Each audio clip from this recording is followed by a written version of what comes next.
Okay, so let's look at the Ice Age. Ice Age, we all know about the Ice Age, and there are 2 or 3 movies on the Ice Age too. You can see, Farida, I'm an ardent movie watcher. An Ice Age results when there is a long period of low temperatures. I mean, clearly, ice, it's cold. The continental ice sheets, polar ice sheets, and mountain glaciers expand, and the cause of an ice age is due to factors such as, for example, atmospheric composition. Now, I mean, atmosphere, it's the air around it. The relative amounts of water vapor, carbon dioxide, methane, which is a gas, sulfur dioxide, which is also a gas. All of these are gases, by the way, and various other gases in the atmosphere, and they will change and become cooler, and that is what causes the atmospheric composition being different from normal. Now, changes in the Earth's orbit around the Sun is known as Milankovitch cycles. Now, plate tectonics is what is meant by that. It's a movement of the tectonic plates resulting in changes of the position of the continents and oceans. Yeah, we've just done that with a Yes. continental shift. Variations in the solar output and the sun's energy, right? That's what actually happens during the Ice Age. The impact of relatively large meteorites is another one, and eruptions of the large volcanoes. Now, So- hold on, they're going to say, hang on. Yes, how does Eruptions of large volcanoes, excuse me, how can that cause an ice age? Because you have this excessive heating, it impacts on the gases in the atmosphere, and that causes excessive cooling down. Something else, when you have really big sort of smoky, dusty things going up into the atmosphere, it blocks the sun, and you then have excessive cooling. So all of this is what they've said. This is why the Ice Age came about. Atmospheric composition, the changes in the Earth's orbit around the sun, plate tectonics, the variations in solar output and the sun's energy. And people, we've got about, don't have to worry, we've got about another 5 million years of sunlight. So we're still okay there. The impact of large meteorites, and then the eruptions of volcanoes. And these are the things we're going to be looking at throughout. But that would have caused the Ice Age. Caused a cooling of the temperature around the Earth, of the Earth's atmosphere. And with that, organisms that had neutral mutations, remember we discussed that last time, your neutral mutations, even though they're not prevalent, now when the environment changes, those are the organisms that are adapted to survive and are able to make it through the Ice Age. So we have heating and cooling of the atmosphere. Let's look at the heating of the Earth. The sun provides the Earth with heat. The atmosphere keeps the Earth's surface at the correct temperature. Now, when high clouds increase energy reflection, low clouds and CO2 increase absorption of this heat. That is actually what's happening at the moment. We're getting lots of CO2, so we're getting increased absorption of heat. The rotation of the Earth on its axis also changes our seasons. Look at sunlight, or radiant energy, is made up of 3 parts. And let's look at the sunlight. It's got infrared light, it's got visible light, it's got ultraviolet light.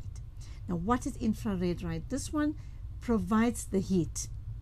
The visible light is the one that allows us now to see, the light that we see. The ultraviolet light, which is very dangerous to plants and animals, and this is the one that's causing this global warming. And I'm sure this is what we've been hearing all the time, and now we're going to look at the issue of global warming. Okay, people, something else. You've got to think of the Earth as it's like a marble in a glass case. That glass case is the atmosphere. Energy comes in, energy is reflected, and some of it stays around us. We need certain temperatures. If the Earth's temperature, the overall average of the Earth's temperature, increases by 1 degree, we have a big problem. I mean, 1 degree. What is 1 degree? You sitting there watching us, if the temperature around you changed by 1 degree, you wouldn't even feel it. However, that 1 degree makes a big difference in the amount of water vapor that's in the air. It makes a very big difference about the amount of water that's going, rainfall that's going to occur. It also means that those polar caps, Antarctic and Arctic, guess what? They're going to start to melt. Okay, and because of that, we're going to flood and we won't have an Earth. and what causes all the carbon dioxide and the pollutants in the air, what they will do is they keep the heat from being reflected. And when that happens, we heat the earth up, and we then have a huge problem. And nobody seems to care. And it's pollution more than anything else. All right, so now, if we look at the chloro, fluoro, carbons, our CFCs, and we've heard lots about CFCs. We use them in fridges, aerosol sprays, and in plastic foams like polystyrene. Now, those are all things we need. And CFCs actually are not bad, except when we abuse them. Or we take fridges and we dump them somewhere, and the CFCs are then released unnaturally because they're not a natural substance. They are created by people, by us. We created them. So we use them as a cooling agent in fridges, and we use them to make the, I mean, how many of us use aerosol cans every single day of our lives? Most people use aerosol deodorant, air freshener, wood sprays, insect repellent.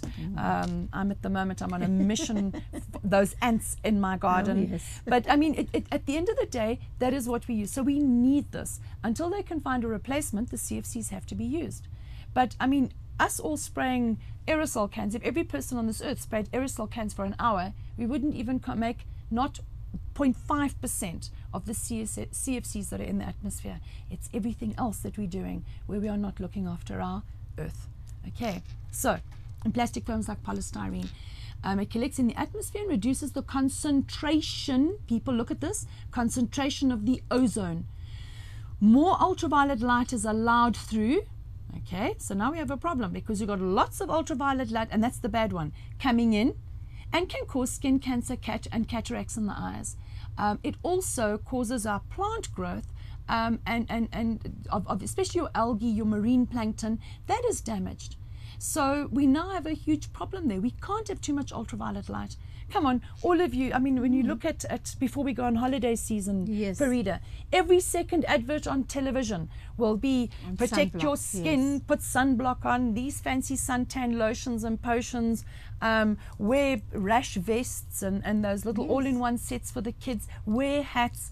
Protect yourself from the sun. Don't go into the sun between 11 and 3 o'clock in the afternoon because the rays are bad. Why?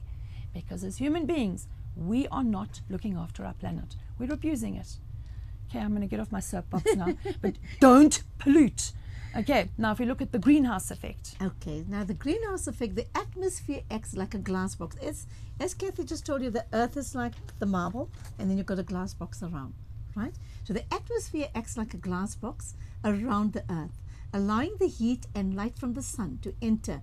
This reduces the amount of heat that is radiated from the earth's surface. So remember now, the earth is not losing heat. That's what we mean by radiation of the heat from the earth's surface. Now look, it's also, I know it's difficult to understand. It comes in, and we absorb some of it. Some of it heats the earth's crust, and it heats the water, and etc., etc. And most of it is reflected.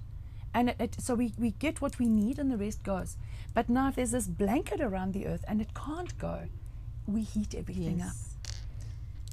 Then this heat is radiated now as what? As infrared energy. And this is called the greenhouse effect.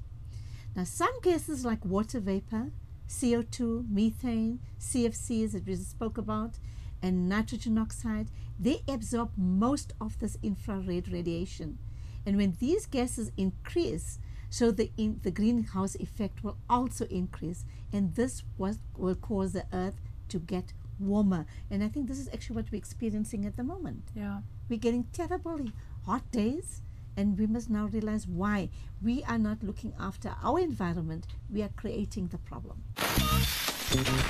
Learning Channel offers an extensive educational collection ranging from grades 8 to 12 in alignment with the National Curriculum Statement. We offer DVD and workbook sets in a number of different subjects.